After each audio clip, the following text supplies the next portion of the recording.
हरियाणा में जल्द विधानसभा चुनाव होने को है।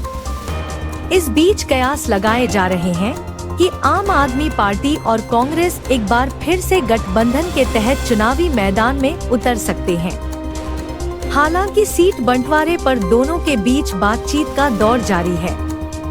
खबरों के मुताबिक आम आदमी पार्टी चाहती है कि हरियाणा की 90 सीटों में से उसे कम 10 सीटें मिले, तो वहीं कांग्रेस 7 सीटें ही देना चाह रही है। दोनों के बीच सीट बंटवारे को लेकर अब तक तो कोई सहमति नहीं बन सकी है। माना जा रहा है कि दोनों के बीच बातचीत का दौर जारी है। आम आदमी पार्टी और कांग्रेस के बीच कब और कैसे सहमति बनती है, ये जल्द साफ हो जाएगा। बता दें कि आम आदमी पार्टी और कांग्रेस के बीच की ये दोस्ती नई नहीं है। दोस्ती की ये इबारत साल 2013 में ही लिख गई थी।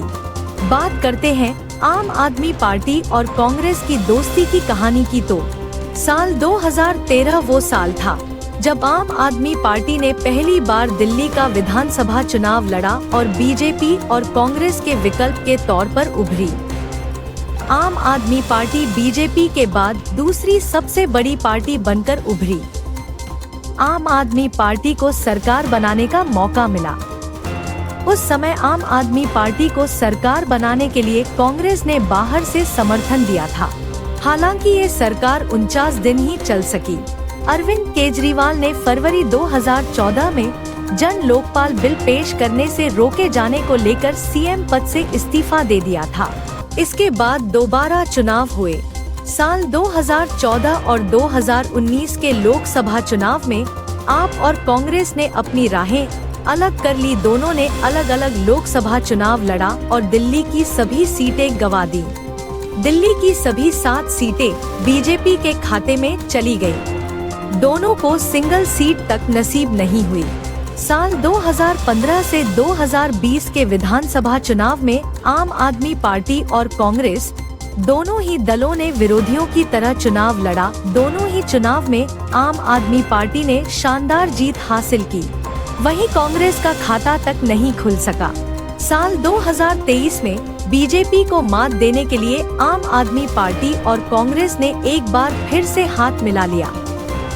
बीजेपी को चुनावी शिकस्त देने के लिए दोनों ही दल इंडिया गठबंधन का हिस्सा बन गए।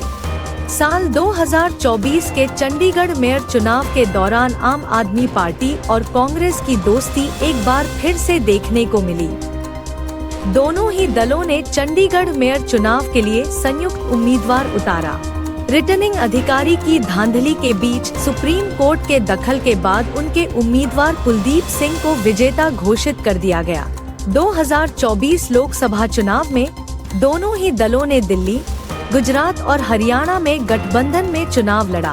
दोनों ही दलों के बीच कई उतार चढ़ाव आए, लेकिन इसके बीच की दोस्ती की डोर नहीं टूटी। आखिरकार 2024 लोकसभा चुनाव में दोनों ही दलों ने दिल्ली, गुजरात और हरियाणा में गठबंधन करने का फैसला लिया। दिल्ली में आम आदमी पार्टी 4 और कांग्रेस ने 3 सीटों पर उम्मीदवार उतारे। वहीं गुजरात में कांग्रेस ने 24 और आप ने 2 सीटों पर उम्मीदवार उतारे। वहीं हरियाणा में कांग्रेस ने 9 और आप ने 1 सीट पर चुनाव लड़ा, लेकिन पंजाब तक आते आते दोनों एक बार फिर से अजनबी बन गए। पंजाब में दोनों ही दलों ने एक दूसरे का विरोधी बन अलग अलग चुनाव लड़ा। हरियाणा में 5 अक्टूबर को चुनाव होना है और इसका परिणाम 8 अक्टूबर को आएगा।